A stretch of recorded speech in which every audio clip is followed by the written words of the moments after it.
3 minutitos más y empezamos, colegas. Ya vemos 19, incluyéndome a mí y a Sheila. Ok, licenciado, gracias.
Bien, colegas, muy buenas noches. Vamos a dar inicio el día de hoy a nuestra sesión. Vamos a continuar dentro del contexto de una política normativa. Prácticamente es el qué hacer o cómo debiera ser según algunos centros de estudios que han buscado mejorar la participación de América Latina en un contexto macro, micro, sostenible y sustentable. Y en el presente informe es de la OCDE, de la Organización para la Cooperación y Desarrollo Económico, y hablan sobre las políticas fiscales como herramientas de desarrollo de América Latina. El documento fue hecho en el 2008, sin embargo, recuérdense que por los procesos lentos de transformación que sufre nuestra América Latina, hay muchas cosas que se dicen allá, pero siguen siendo vigentes como consecuencia de que poco o nada se ha hecho al respecto, de conformidad con los documentos que nosotros analizamos. Entonces, bien vale la pena darles una revisión para que ustedes mismos juzguen y se den cuenta la naturaleza del análisis internacional que hacen los especializados en materia de desarrollo y de políticas económicas para América Latina, y que contribuyen, son un aporte que quien quiere gobernar bien debiera tomarlos en cuenta con el propósito de ir logrando modificaciones sustantivas que permitan ese ansiado desarrollo económico con sostenibilidad y sustentabilidad. Entonces damos inicio y dice la política fiscal como herramienta de desarrollo en América Latina. Están aprovechando al máximo los gobiernos latinoamericanos la política fiscal para fomentar el crecimiento económico y combatir la pobreza y la desigualdad. ¿O podrían hacer un mejor uso de la gestión de la deuda, los sistemas impositivos y el gasto público para promover el desarrollo? La mayoría de países de América Latina ha mejorado sus resultados fiscales en los últimos años. El déficit, por ejemplo, ha descendido significativamente, pero los resultados fiscales están todavía muy lejos de equipararse a las cifras de referencia de la OCDE. Entre 1990 y el 2006, el total de ingresos gubernamentales alcanzó en Latinoamérica una media de solo un 23% del Producto Interno Bruto PIB, frente a un 42% en los países de la OCDE. Véanse, casi el doble. El gasto público nos cuenta una historia similar. En el mismo periodo alcanzó una media del 44% del PIB en los países de la OCDE, pero de solo un 25% en América Latina.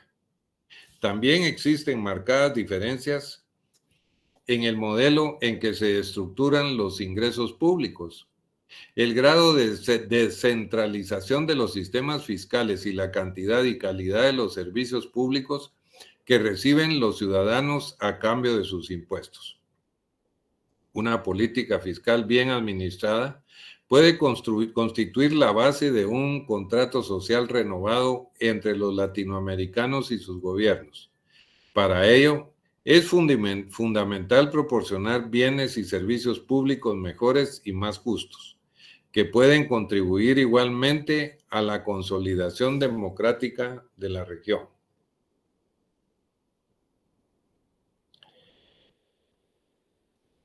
¿Cómo afecta la política fiscal al desarrollo? El efecto que las políticas fiscales tienen en el desarrollo de los países es una cuestión no exenta de controversia. Algunos expertos señalan que los impuestos suponen un freno al crecimiento económico y abogan por mantenerlos a un nivel mínimo. Otros consideran que la política fiscal puede servir como mecanismo de estabilización de los ciclos económicos, evitando las escaladas bruscas en los precios y el desempleo. Yo soy de esa opinión. Va siendo hora de promover una tercera perspectiva. La política fiscal no solo puede servir de motor del crecimiento, sino contribuir también a otros objetivos del desarrollo económico y social, como por ejemplo combatir la pobreza, evitar la exclusión social y generar una mayor igualdad de oportunidades. El gasto público, por ejemplo, debería proporcionar a toda la sociedad bienes y servicios de calidad. Si se lograra este objetivo, el gasto fiscal tendría un impacto positivo en obstáculos para el desarrollo como son la reducción de la pobreza, la desigualdad y la exclusión. Lo mismo ocurre con los ingresos públicos. Si los sistemas de recaudación de impuestos fueran más justos, gozaran de una base más amplia y se adaptan a la naturaleza específica de la economía, podría recaudar de manera eficiente y sostenible los fondos necesarios para proporcionar esos bienes y servicios básicos. Un vistazo a los resultados fiscales de América Latina, especialmente si los comparamos con la experiencia de los países de la OCDE, ilustra la magnitud de la tarea que queda por hacer. El gasto público en la región sigue siendo mucho menor que en los países de la OCDE y la cantidad de bienes y servicios vitales como la educación es pobre. La generación de ingresos públicos es limitada y regresiva. La tasa impositiva se reduce a medida que aumenta la renta, de modo que los contribuyentes más pobres son proporcionalmente los que más sufren su impacto. Al mismo tiempo, a pesar de que la gestión de la deuda pública ha mejorado, los déficits siguen siendo altos. Los plazos de vencimiento de la deuda en los mercados de bonos domésticos son cortos y los mercados de bonos soberanos siguen mostrándose demasiado sensibles a los ciclos políticos. Los gobiernos latinoamericanos no están aprovechando al máximo el potencial de la política fiscal para fomentar el crecimiento, reducir la pobreza y la desigualdad, proporcionar bienes y servicios públicos de buena calidad. ¿Puede desvincularse la deuda pública de la política?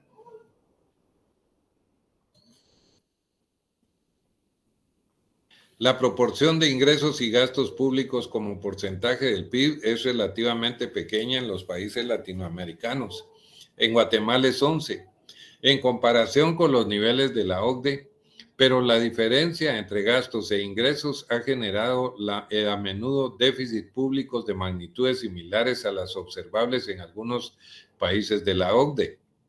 Aunque los gobiernos de la región han progresado de forma importante en la gestión de la deuda, en parte por poder denominar a su moneda nacional las obligaciones de servicio de la deuda en el extranjero y por consiguiente reducir su exposición a los desajustes cambiarios, siguen existiendo desafíos importantes. Uno de los principales problemas radica en la sensibilidad de los mercados de bonos soberanos de América Latina a los ciclos políticos, mucho mayor al existente en la mayoría de países de la OCDE.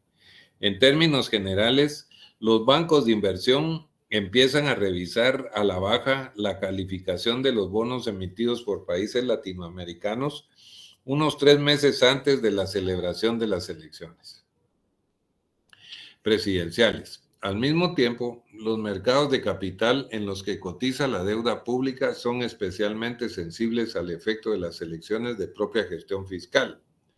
Los inversionistas temen que los partidos políticos gobernantes opten por expandir el gasto para ampliar su respaldo político, mostrando igualmente recelo hacia aquellas candidatos que abrazan una retórica fiscal de corte populista, denominador común de no pocos procesos electorales en la región. La elevada volatilidad de los mercados de capital durante los ciclos electorales podría interpretarse como una falta de credibilidad en la toma de decisiones económicas por parte de los gobiernos y los partidos políticos alrededor de los procesos electorales. Una comunicación más medida y cuidada por parte de los gobiernos contribuiría a reforzar la credibilidad de bancos, inversores y otros actores económicos en las políticas fiscales, al tiempo que una gestión prudente de la política económica respaldaría esas palabras con hechos. Para desligar la política fiscal de los ciclos políticos, también sería crucial que entre las ganancias de las agencias de calificación y los bancos de inversión fluyera una información de mayor calidad acerca de los bonos soberanos.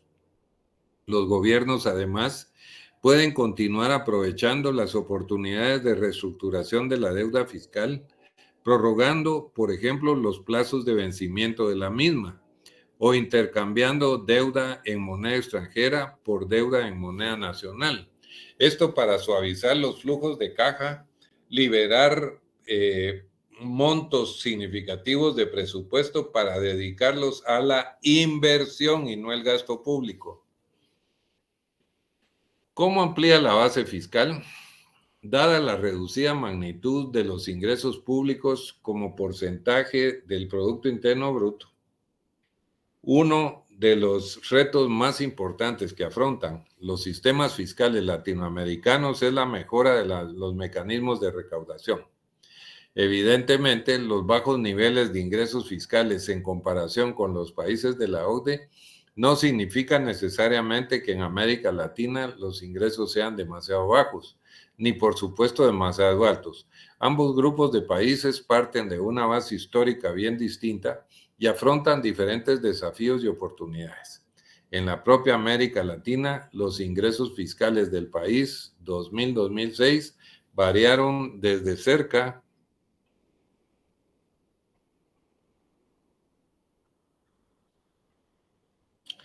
de un 32% del PIB en Brasil hasta poco más del 13% en El Salvador.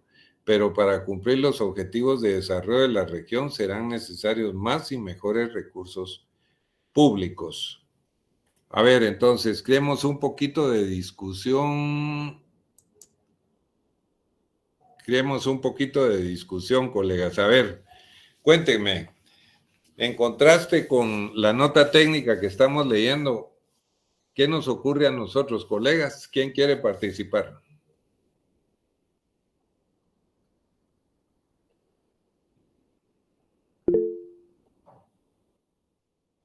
Adelante, Neri, por favor. Gracias, licenciado. Muy buenas noches. Buenas noches.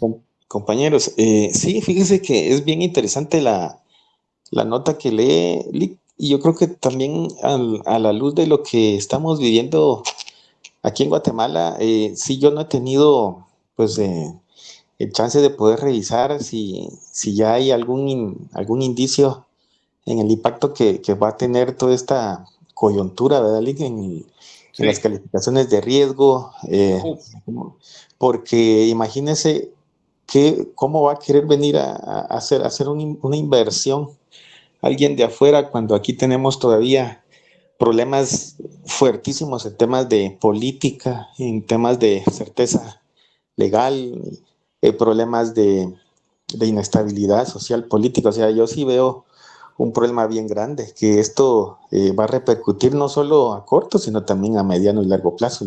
Entonces, no sé qué opinión le merece, ¿verdad? Porque sí es preocupante. Yo estuve, por ejemplo, casualmente en un hotel con mi esposa, celebrando ahí el aniversario el día sábado, y que sí, estábamos ahí viendo y había un grupito de turistas franceses, que se les veía preocupación en el rostro, ¿vale? Y cómo iban a poder salir en ese momento. Entonces yo sí me puse a pensar, esto va a afectar totalmente las calificaciones de riesgo, va a afectar el turismo, no solo a nivel pues, regional, sino también mundial, porque esto ya está sonando en muchas partes del mundo, ¿vale? Entonces, creo que es un tema bastante complicado, triste a la vez, y cómo esto nos va a afectar a todos, ¿verdad? Porque sí, yo creo que esta es una coyuntura bastante difícil, ¿vale?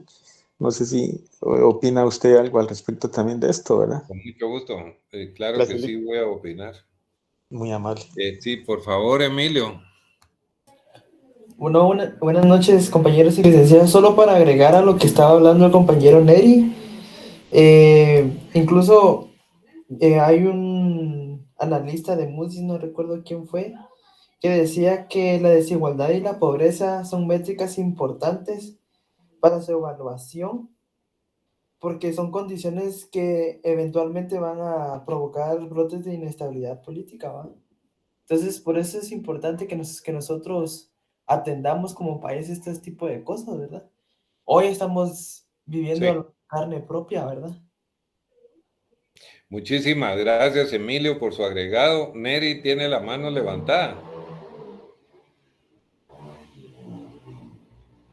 Ok, William, por favor. Buenas noches, licenciado, compañero, buenas noches. Pues lo que dice Neri yo creo que es toda la verdad, y que yo creo que la coyuntura política del país está bastante difícil, aún para el próximo gobierno. Las relaciones diplomáticas entre un gobierno y otro por el momento no están nada bien. Y este gobierno actual lo que quiere es afectar el próximo gobierno. ¿Por qué? Porque, como dice Neri, alguien que quiera invertir aquí en Guatemala, según lo que se ve, va a ser bastante difícil que tomen la decisión y venir a invertir aquí en Guatemala. Eso afectaría realmente la postura del próximo gobierno. Sí, muchísimas gracias, William. Por favor, ¿alguien más? Saquen sus puntos de vista, colegas. Este es el foro para el que podemos nosotros platicar acerca de políticas económicas, política fiscal, micropolíticas, macropolíticas, corto, mediano, largo plazo, la incidencia de la política dentro de la política económica, Lick, buenas noches. Sí, por favor, Edson. También cabe destacar, ¿verdad? Refiriéndonos tal vez un poco a lo que mencionaba Neri, de la inversión y las calificaciones de riesgo con relación a que considero que en el mundo solo Guatemala tiene una fiscal en una lista Engels.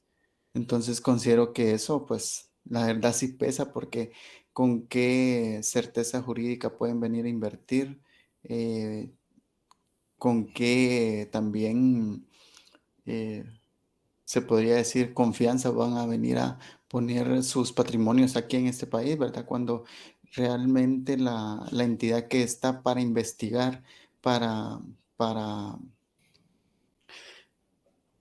que es la que tiene principalmente el fortalecer el Estado de Derecho, se podría decir, ¿verdad? Sí.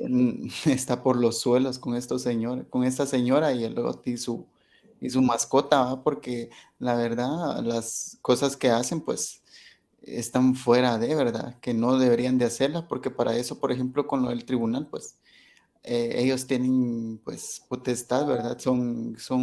Tienen su propia ley, entonces por lo tanto pues no tendrían que invadir ellos en ese espacio, ¿verdad? Sino que al contrario, el tribunal, o sea, poner las denuncias y a ellos actuar, pero no lo están haciendo así. Un ejemplo, ¿va? De todo lo que han hecho. Muchísimas gracias, Edson. A ver, quisiera oír a las damitas su punto de vista. Saquemos ese liderazgo que tiene la mujer, damitas, por favor. ¿Alguna licenciada ahí que se anime a hacer comentarios?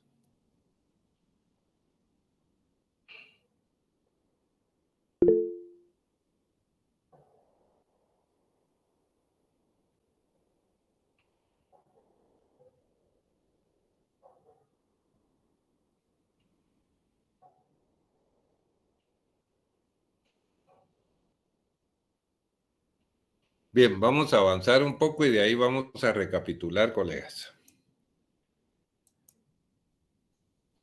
Bien, el principal desafío que afrontan los gobiernos latinoamericanos es el de ampliar la base impositiva y diversificar las fuentes de ingreso para alejarse de su actual dependencia excesiva de ingresos no tributarios como las tarifas y los derechos por las exportaciones y la explotación de recursos naturales.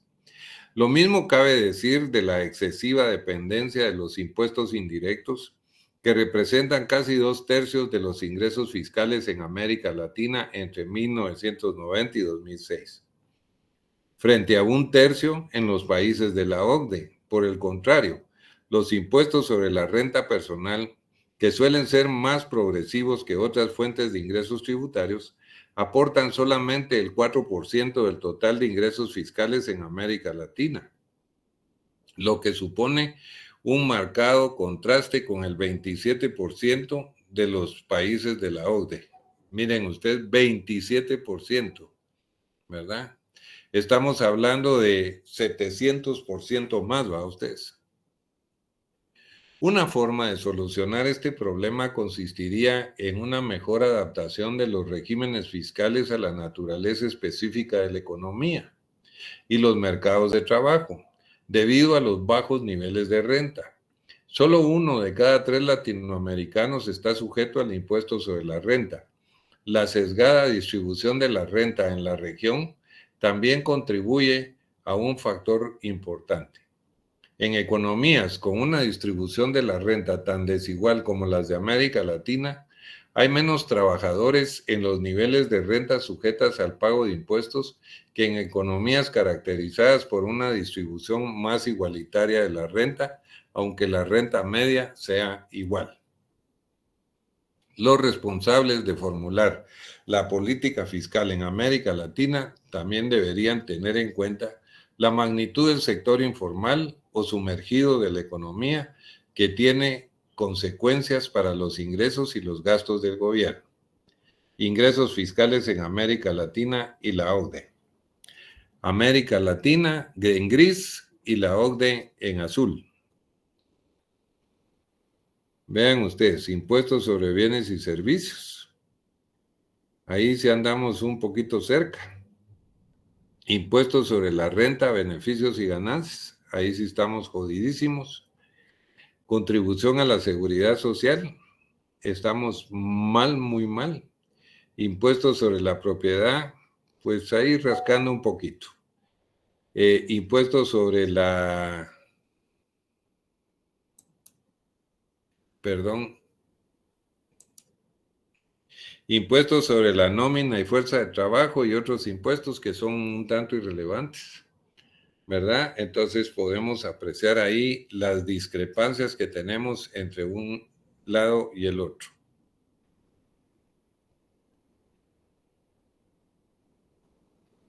Dado que muchos trabajadores y empresas se autoexcluyen por voluntad propia de los impuestos y las prestaciones sociales, los gobiernos deberían adoptar regímenes fiscales simplificados que equilibren mejor los costos y beneficios de cumplir con el sistema.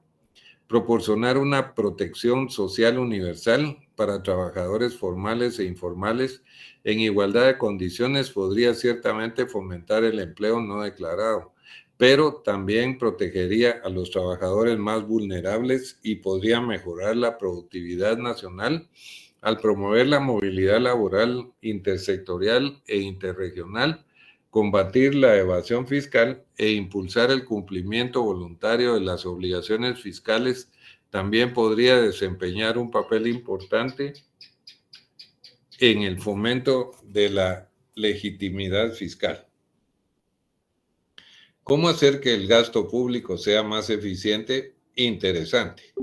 Otro de los pilares de la política fiscal, en el cual los gobiernos de América Latina pueden hacer más y hacer gasto público. Para la región, el desafío se encuentra en mejorar la progresividad del gasto público, tanto para que los más pobres reciban una mayor proporción de este, como para incrementar la cantidad y calidad de los bienes y servicios. Háblese aquí de ¿cómo se llama? De subsidios directos, ¿verdad, colegas? No importa que sea bolsa solidaria y ¿cómo se llama? Y temas como Mi Familia Progresa. Desgraciadamente, los estados latinoamericanos presentan unos malos resultados en ambos aspectos. El potencial distributivo de los impuestos y las transferencias se encuentra en gran medida infrautilizada y la política fiscal hace mucho menos por reducir la desigualdad de renta en la región que en los países de la OCDE. Al mismo tiempo, la calidad de los bienes y servicios públicos básicos que resultan claves para combatir la pobreza y la desigualdad, como la sanidad o la educación, es pobre. Un análisis detallado de la educación en América Latina arroja algo de luz sobre cómo mejorar la eficiencia del gasto público para maximizar su potencial como instrumento para fomentar el desarrollo humano. En cuestiones de política, gasto público en educación y resultados en el estudio PISA. Vean acá, el gasto alumno educación secundaria en dólares estadounidenses equivalentes. Vean ustedes los países que más gastan y los que menos gastan. América Latina está en la base, vean ustedes, y está en donde menos se gasta, ¿eh?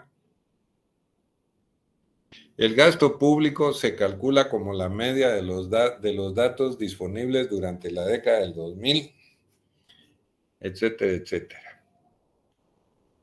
¿Cuándo alcanzamos a Luxemburgo? Exactamente, me alegra, cabal. Ese es el comentario, colega, lo felicito. Imagínense qué magnitud de brecha la que se tiene, o sea, sin por supuesto, vea Finlandia, vea España, Portugal. Va, si quiere Corea, pues va.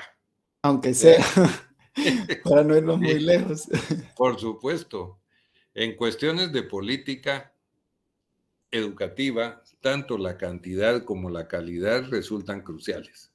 El gasto en educación como porcentaje del gasto público total ha crecido significativamente en América Latina, contribuyendo a reducir el porcentaje de población no escolarizada. Pero eso no es suficiente, colegas, también hablamos de calidad.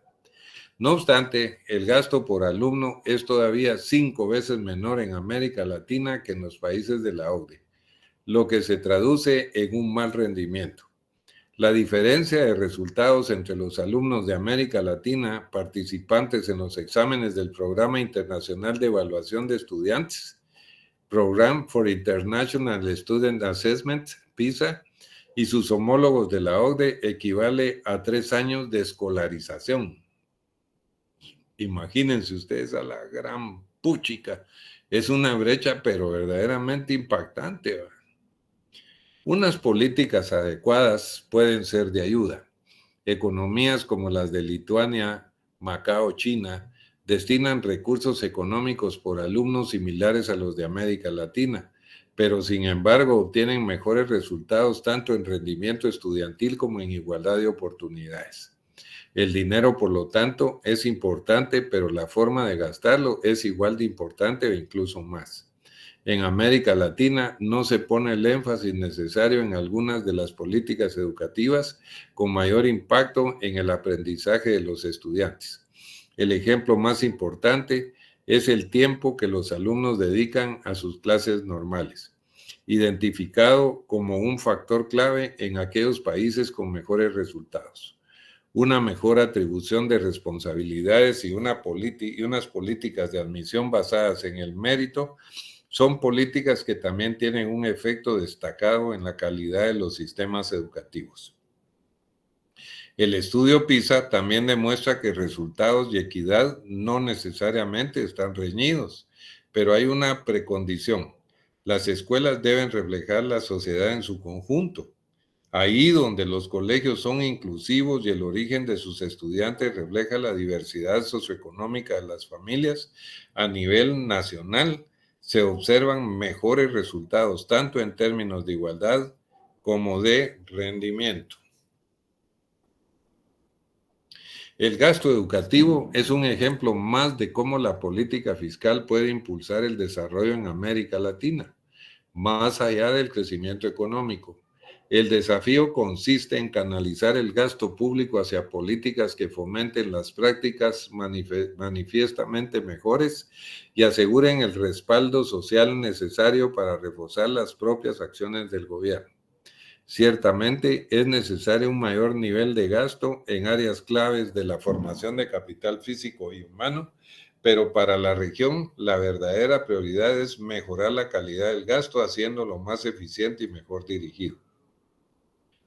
¿Cómo generar confianza en los sistemas fiscales? Tremendo a ustedes. La prueba final de la política fiscal como instrumento para el desarrollo radica en su capacidad para proporcionar resultados. A este aspecto, la agenda por delante es evidente. Deberían mantenerse los esfuerzos exitosos por reducir la volatilidad fiscal.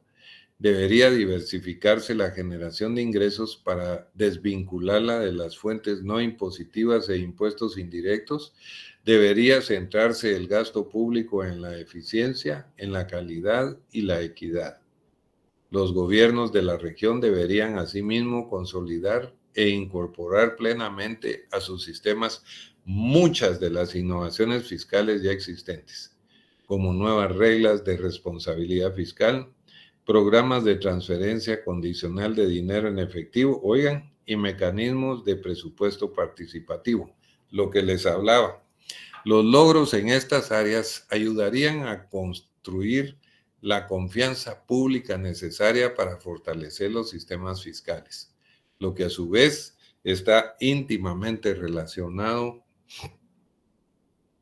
con la propia legitimidad de los sistemas democráticos. Unos niveles elevados de legitimidad fiscal, la creencia en que el sistema impositivo y de gasto público funciona y es justo, ayudan a consolidar la confianza del público en las instituciones democráticas, algo de especial importancia para América Latina. De hecho, el sistema fiscal de un país ofrece una instantánea del contrato social que vincula a su gobierno con sus ciudadanos. Si el sistema fiscal da frutos, los ciudadanos están más dispuestos a cumplir, lo que a su vez contribuye a fortalecer el sistema y las instituciones.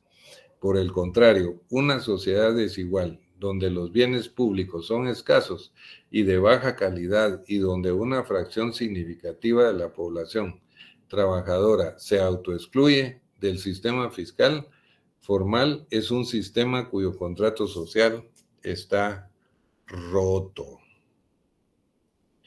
Finalmente, la elaboración de las políticas fiscales nunca puede ser una cuestión puramente tecnocrática. Es tan política como técnica. Oigan ustedes, es que es estratégica, colegas, de veras, y en una economía mixta lo es más. Si la economía mixta surgió como consecuencia de la necesidad de favorecer por parte del Estado a aquellos que no logran alcanzar las economías de mercado, es más razonable todavía que nuestros países lo actúen en una forma correcta. La política fiscal se encuentra inextricablemente entrelazada con la naturaleza del estado del bienestar. Oiga, cuya configuración constituye un proceso profundamente político. Por consiguiente, las consideraciones de economía política y de política económica son fundamentales a la hora de diseñar o tratar cuestiones fiscales.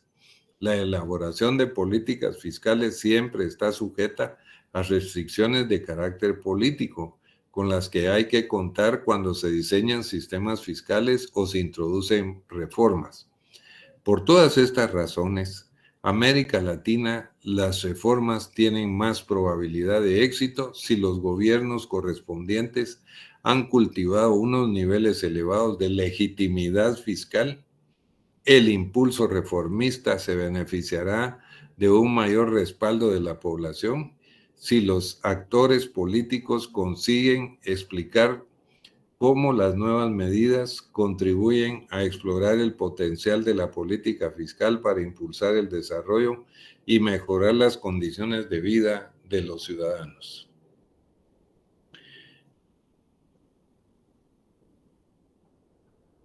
Bien, colegas, entonces regresamos a nuestra charla y hoy sí podemos decir entonces que, respondiendo a Neri, fíjese Neri, una preocupación grandísima, Neri.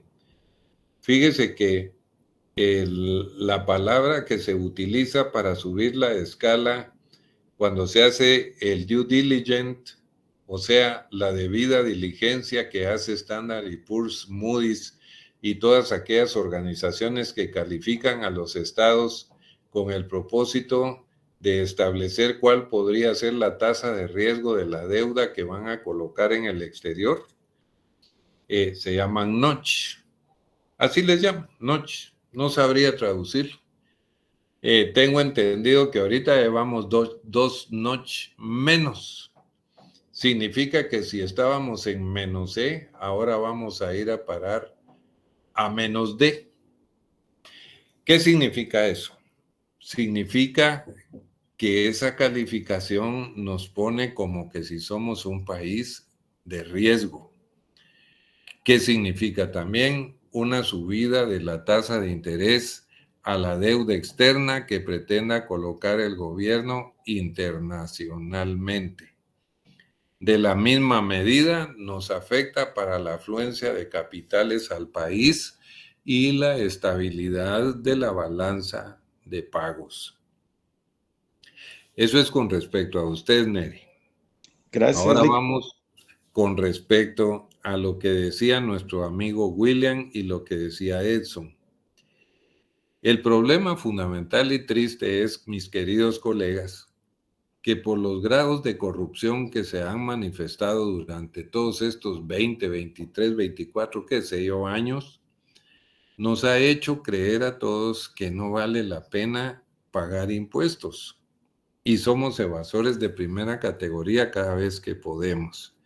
¿Por qué razón? Porque asumimos que es mejor que nos lo gastemos a que se lo peinen, ¿verdad? Ese es el dicho, ¿verdad? Entonces, ¿qué ocurre?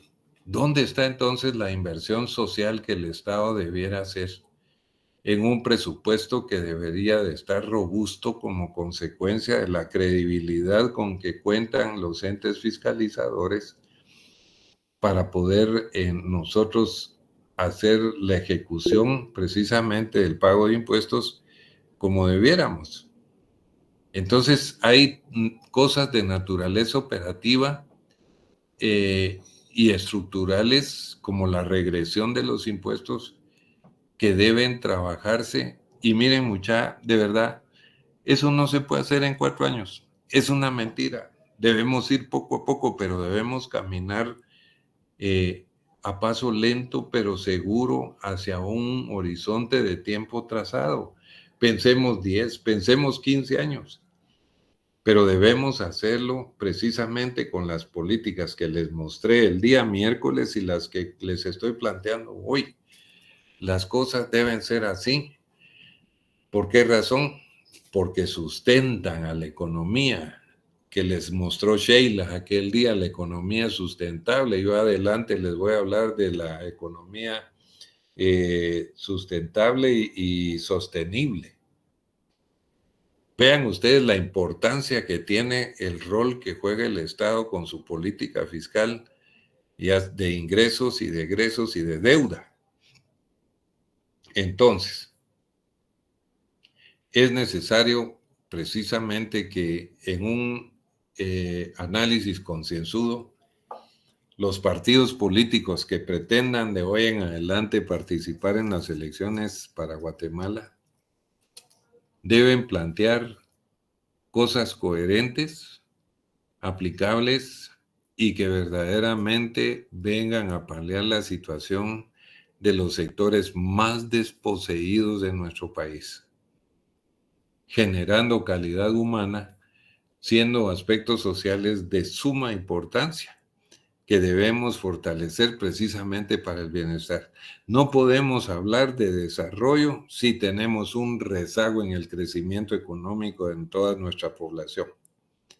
Entonces, las medidas de política que se dicten deben ser coherentes y todas, como dice el documento, converger precisamente al estímulo con el propósito de que toda la gente tenga bienestar, pero a su vez pague sus impuestos, se amplíe la base. Por favor, colegas, comentarios. ¿Saben ustedes qué es due diligence? ¿Alguno de ustedes me puede decir?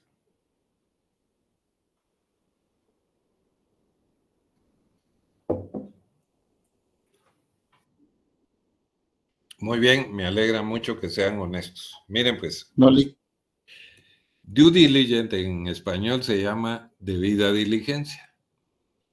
Las empresas calificadoras del exterior tienen un subtest, un checklist, donde van haciéndose cuestionamientos de las cosas que ustedes me están hablando aquí. Estabilidad del gobierno, tipo de política que está llevando a cabo el país, cómo es su política externa, cómo es su política interna, cómo son sus indicadores macroeconómicos, cómo son sus indicadores externos, cómo son sus indicadores sociales, cómo son sus indicadores de desarrollo humano. ¿Me entienden? Y todo eso tiene una ponderación, ¿va? Ustedes, así como nosotros en los exámenes, que el primero vale 25, un laboratorio vale 10, el otro 25, el examen final que les va a valer 30. Exactamente hay una ponderación para llegar a 100. Entonces, todos esos ítems son requeridos a Dirección de Estadística, Ministerio de Finanzas Públicas, CGPlan, ¿cómo se llama? Ministerio de Economía, Banco de Guatemala. Me explico. Todo es una cobertura total de todos los indicadores económicos y sociales del país para darle una calificación que está con la gradualidad de menos D, D, menos C, C, menos B, B, menos A, etcétera, etcétera, etcétera. Entonces, al llenar todos esos ítems, las empresas calificadoras saben qué nota sacó el país y en consecuencia, así es como lo califican. Y en el presente año se pueden imaginar ustedes la nota política cuánto va a sacar, ¿verdad, colegas? Y que tiene un peso relativo muy grande porque afecta muy fuertemente la estabilidad económica de un país. Si no, vean ahora los acontecimientos que se están dando, que pueden ver ustedes que los bloqueos están generando un desabastecimiento que nos afecta a todos. No quiero decir si está bien o mal, porque no me gusta polemizar en esos temas. Yo ya les dije desde el principio, cada quien tiene su sesgo ideológico y en función de él se respeta, pero genera malestar. A pesar de que habemos muchos que podríamos estar adeptos a que se hagan las vallas y esto y el otro, genera malestar. Eso es innegable, ¿verdad? Entonces, todo esto que ocurre tiene una calificación internacional, colegas. Si no estamos aislados del mundo, recuérdense que la globalización nos metió en el contexto mundial, con rezago si quieren, pero formamos parte de todo un globo. Entonces, cualquier medida interna que se toma, se recuerdan el documento que les leí donde decía que los gobiernos han perdido grados de libertad en el manejo de sus economías como consecuencia de las exigencias de los mercados internacionales, y más aún cuando somos economías pequeñas y abiertas como la nuestra. Comentarios, por favor. Emilio. Sí, licenciado, no solo para decirle que en este tipo de lecturas nos damos cuenta también la importancia de nuestra alma mater, ¿verdad? Sí. Y de que no se vuelva privada y que sea para el exceso para la mayoría de personas, y de que no solo la coyuntura política a nivel país nos afecta, sino también algo interno de la Universidad de San Carlos nos puede afectar como país, ¿verdad? Yo no lo había dimensionado tan así, licenciado, pero como una decisión de una sola persona de la Universidad de San Carlos puede afectar a todo un país, ¿verdad? Exactamente. Así es, Emilio. Fíjese que precisamente se recuerda usted allá cuando les dije, como en el segundo día de clases, un médico mata a un paciente, pero un economista corre el peligro de matar a una población. Sí, es por su naturaleza estratégica. Realmente el economista es estadista por excelencia. Ya sus formaciones académicas como una buena maestría en finanzas, una buena maestría en proyectos, en administración, en economía financiera, le dan la exclusividad para incorporarse al sector privado con un plus todavía más grande, porque logra interpretar no solo los indicadores macroeconómicos y el ambiente político-económico de un país, sino que también le permite hacer inferencia para tomar decisiones dentro de una microempresa, dentro de una unidad microeconómica. Ven la inserción que hay en las dos cosas. Es que todo es integral, colegas. La verdad es que aquí nada se escapa. Entonces, efectivamente, Emilio, lo que usted dice tiene razón. Así es. Vean la gravedad de las cosas cuando no se manejan como deben ser. Por favor, ¿alguien más? Diana. Buenas noches a todos. No, yo le quería comentar, licenciada, que realmente como la política fiscal se vuelve como realmente algo así bien medular para el desarrollo de un país, y realmente es triste ver cómo va nuestra economía, el desarrollo del país. Yo ayer estaba viendo unos índices que publicó el Ministerio de Trabajo sobre los índices de pobreza dimensional, y realmente trazado a lo que las metas que se quieren alcanzar, cada vez estamos más lejos de eso. Hablando de salud y de educación principalmente, y como decía Edson, o sea, alcanzar a Luxemburgo, o sea, como dice usted, aunque sea Corea, yo tengo una amiga que es coreana y realmente se puede dar cuenta uno del intelecto latinoamericano con alguien asiático. Realmente nos llevan un gran desarrollo por delante, y realmente si hay un país así, realmente vuelve a su población cada vez más mediocre, y ya después de querer arreglar ya toda esa situación de conflictos, de pobrezas y todo lo que conlleva la mala planificación de los países, como deciste, realmente se vuelve un monstruo de años para poder salir de eso. Tal vez no imposible, pero sí se requiere demasiada planificación y estrategias para poder, ahí sí que arreglar a un país. Muchísimas gracias, Dayana. Verdaderamente su aporte es bien, bien importante, tiene razón. Y el tema es ese precisamente, ¿va ustedes? Y como dice ella, la brecha se abre cada vez más que nos va dejando poco margen de maniobra, colegas. Ese es el tema. Entonces, es muy importante que nosotros, ahí donde estamos, algunos tendrán la capacidad de gerenciar y de administrar algunas empresas e instituciones, no se olviden de todos estos aspectos que son sumamente importantes, porque no es solo de hacer ficha, muchachos, de verdad, miren, se los digo, no es solo de llegar en el estado de pérdidas y ganancias a la utilidad, no, hombre, es tener conciencia de que somos entes sociales y como consecuencia de eso, nuestra administración va a tener mucho que ver y repercutir en el ámbito en el que nos manejemos nosotros, siendo personas relativamente justas, porque también la justicia total, ¿quién la tiene? ¿Va? Ustedes, es un concepto relativo, abstracto, pero que lleva un sentimiento que verdaderamente nosotros debemos fomentar. ¿Alguien más que quiera comentar, colegas, por favor? Licenciado, no sé si puedo agregar también un comentario. Ay, por favor, Sheila. Gracias, licenciado. Ahorita que mencionaba justo a Dayana de Corea del Sur, ¿verdad? Fíjese que también yo tuve la experiencia de conocer de que ellos incluso por la buena política fiscal, precisamente la carga tributaria que ellos manejan es bastante alta, pero incluso le pueden dar la oportunidad a los pobladores de que tengan un seguro social en donde el Estado les pague hasta un 80% del medicamento y pues la persona o el trabajador solamente paga el 20% de la gran chucha. Exámenes, sí.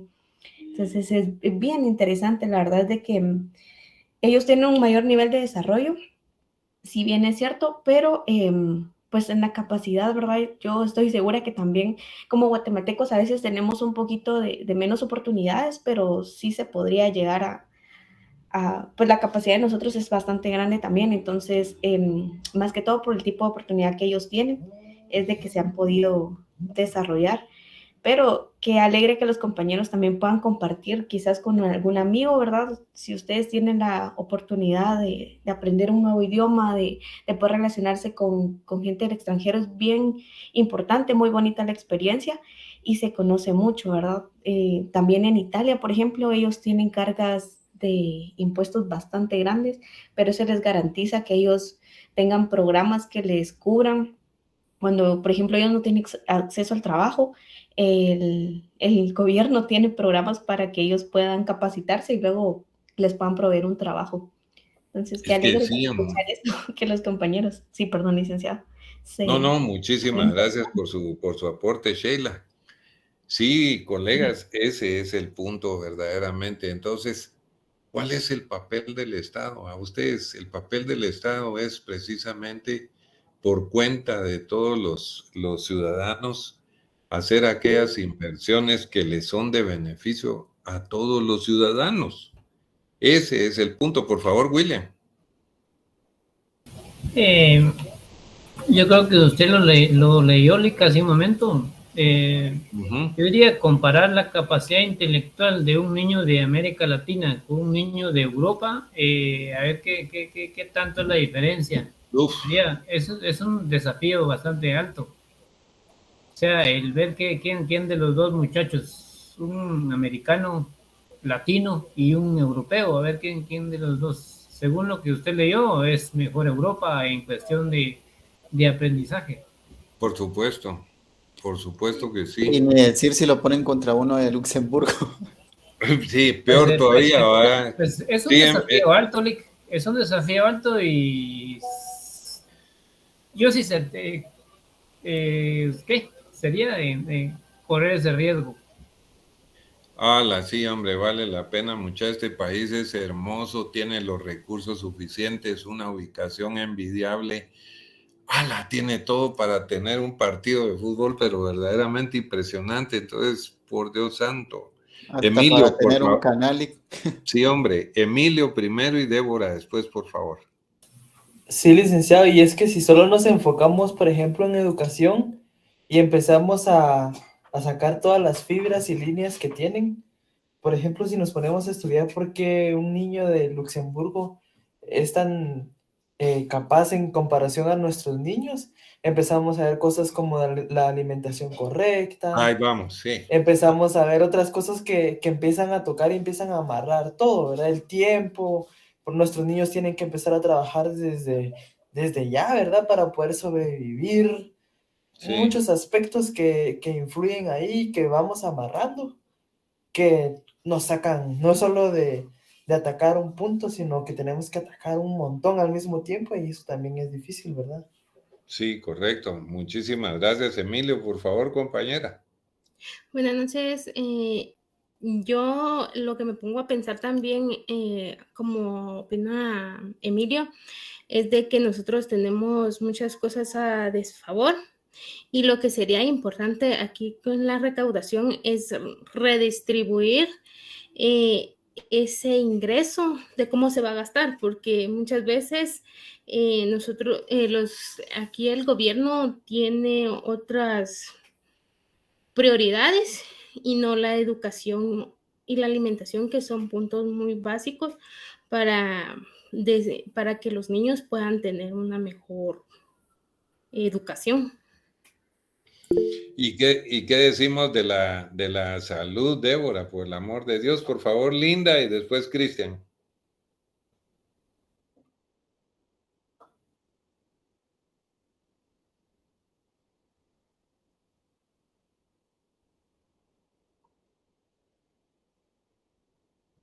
Sí.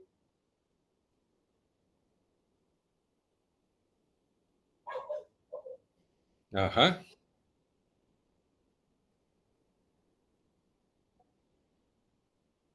Ujú.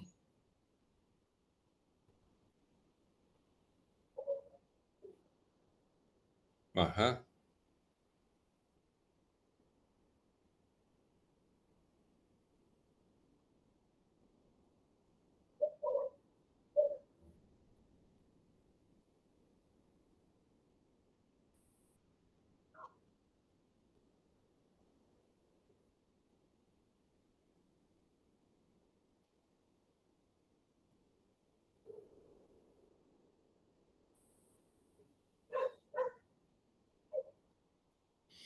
Sí. Muchísimas gracias, Linda. Sí, por favor, Cristian. Buenas noches, Lick.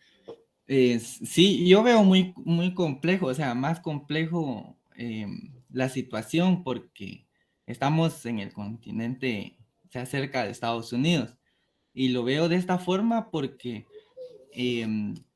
por ejemplo, si acá se aplicaran las medidas de gasto público que se aplican en los países de Europa, acá entonces le llaman populismo y, y empiezan a llamar populismo y comunistas, y eso también genera un efecto especulativo y negativo en las calificadoras. Bueno, eso he visto yo, ¿verdad? Y por ejemplo, o sea, no solo depende de la política que tome en el país, sino que de lo que los países desarrollados piensen de nosotros. Porque, por ejemplo, Venezuela, ¿va? Venezuela vino y desarrolló un gasto para los países, para su país, y sí hay una alta correlación entre los países desarrollados y el aumento del gasto por medio de una política fiscal expansiva. Hay una correlación alta que beneficia bastante y mejora la calidad de vida al final. Pero el problema es de que tampoco es muy conveniente hacerlo porque también genera un efecto donde ya le empiezan a llamar a los países que son rojos, que son comunistas, Y, o sea, no podemos venir y tratar de poner esas mismas políticas que se hacen en Europa, porque nosotros estamos en Latinoamérica y nosotros funcionamos como exportadores de materias primas. Imaginemos que hagamos eso, empezamos a exportar productos con valor agregado, les va a salir más caro a los países industrializados la materia prima, ¿verdad? O no podemos competir directamente con el desarrollo de esas industrias. O sea, yo lo veo desde un punto de vista demasiado complejo, no solo desde la perspectiva en la que vivimos y las recomendaciones que dan las organizaciones internacionales, sino que también de los efectos que provoca venir y tratar de actuar como los países desarrollados. Por ejemplo, Finlandia tiene un sistema de educación que es gratuito. No tiene, estaba viendo yo un video que no tiene escuelas privadas, todo es del Estado. Pero si hacemos eso acá en Guatemala o en un país latinoamericano, se llaman dictadora el que lo plantee o se hace un gran problema. O sea, no podemos venir, o sea, se ve bonito y se ve entendible que las medidas tomadas por los países europeos son eficaces, pero al momento de hacerlo acá generan otro efecto. Eso es lo que yo puedo opinar del documento. Muchas gracias, Cristian. Fíjense ustedes que yo desde el principio del curso me autodenominé de corte keynesiano. Y sí lo soy. A mí me encanta la intervención del Estado en los mercados con el propósito de que haya influencia que verdaderamente beneficie a aquellos que están desposeídos de los recursos. ¿A dónde orientaría yo toda la planificación y los recursos del Estado? Yo me esforzaría por reducir ese 52% de extrema pobreza en el área rural, ese 48%.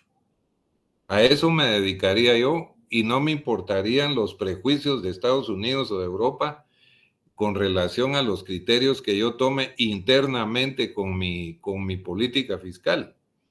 ¿Por qué? Porque es una política fiscal que no está tentando los intereses de las grandes empresas.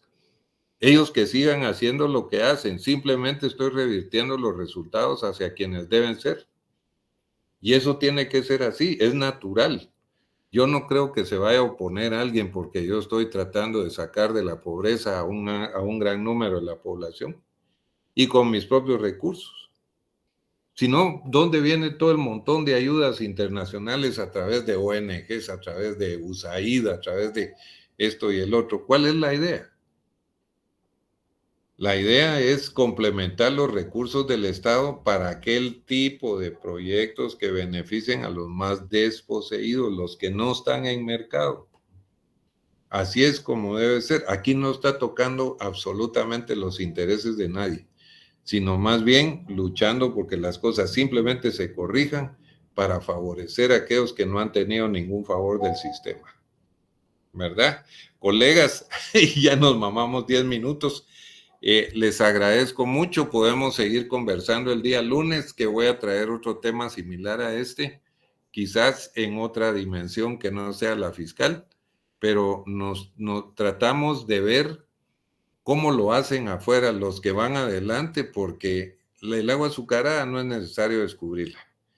El agua azucarada ya está ahí y hay que verla para hacer una buena limonada. Así es que les deseo muy buenas noches a todos y continuamos el día lunes, Dios mediante. Gracias, Feliz noche. Buenas noches a todos. Feliz noche.